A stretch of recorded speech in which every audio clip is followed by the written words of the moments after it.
Hi mga sisters and brothers. So, kukunan ko ng BP si Father ngayong umaga. So, tuturo ko lang. Sana matutunan nyo sa pamamagitan ng video ko. Itong napakasimple pagkuha lang ng BP na gamit ang digital. Ayan. So, una, check nyo muna yung patient kung yung braso ba niya ay pantay sa puso. Kasi kailangan yung braso pantay dito sa kanyang arm, sa kanyang heart. So, ayan. So, dinagdag ko na unan para magpantay sila. Siyempre, kailangan nakasalpak na yung ating digital na pangkuha ng BP. So, ayan. Ito yung gamit natin, Indoplus. So, nakasalpak na po yun. Ito naman yung ating ikakabit. Itong dulo na to, dito sa gilid. Ayan, ito sa part na to. Ayan. Ayan. Bakit ba natin kinukuha yung ating blood pressure? So, syempre, para malaman natin kung mababa, normal, o mataas yung dugo natin. So, kapag mababa or mataas, makakainom na tayo ng gamot. So, napakahalaga talaga rin nung namomonitor natin yung blood pressure, lalo na iwasan natin yung mga stroke. Ayan. At, syempre, pag alam natin yung BP natin, nalalaman natin kung kailangan natin magpahinga. Lalo na kung pagod na tayo sa mga ginagawa natin. Syempre, kung alam natin medyo may kailangan na yung katawan natin, nararamdaman na tayo. Mas mahalaga na check natin yung ating BP. So, itong part na to, lapit natin. Ayan, itong part na to, so may arrow yan. So, itapat natin dito sa ating, dito sa pulso. Itong gitna na ito. Ito, yan, sa may... Tapat sa siko.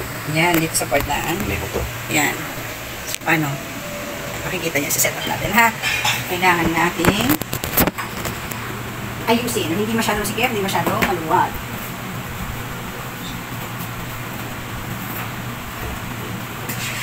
Okay? Kita na natin. Masyado siyang maluwag.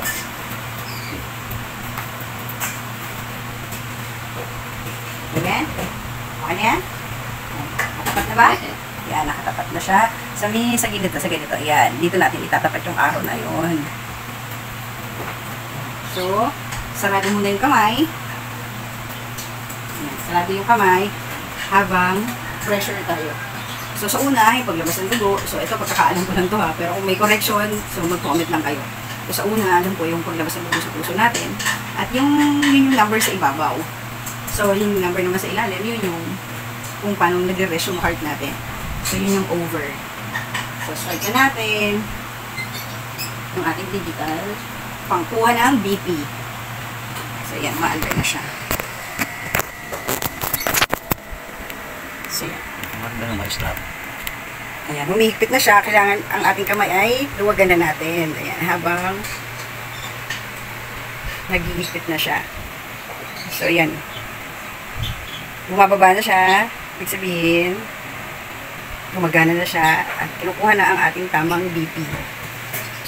Ayan. Ito na po. Ang result. 158 over 95. So, ayan. So, sa inyo, high blood po yan, ibig sabihin. So, kailangan uminom na kayo ng gamot. Baliktad sa monitor nyo, pero 156 over 95 po yung result ng BP ni Papa. So, kailangan uminom ng pang-maintenance. Ayan. Inom ka ng pang-pababa ng dugo. Hindi makatinig niya. Ayan. Ano ba ang pang-pababa ng dugo? Ano ba iniinom yung pang-pababa ng dugo? Amlodipine? Pero uminom na ako. Yung losartan. Ay, hindi na ako dito. Ayan. Kaya sa umaga, amlodipine. Kasi. Yan po yung mga maintenance ng mga nag-high blood o madalas high blood.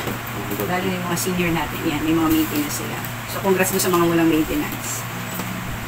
So, di ba? Dahil alam nyo na high blood kayo sa simpleng pamamaraan na to, naaagapan nyo ang pag-inom ng gamot. At naaagapan nyo rin na magpahinga, mag-relax, para bumaba. So, ulitin nyo na lang para ma-check nyo kung bumaba na yung blood pressure nyo.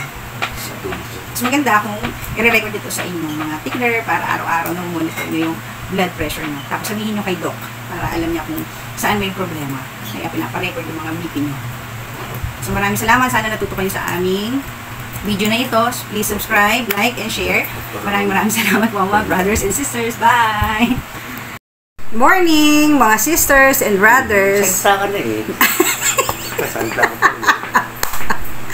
Good morning, mga sisters and brothers. So, ito. Ulitin na nga natin.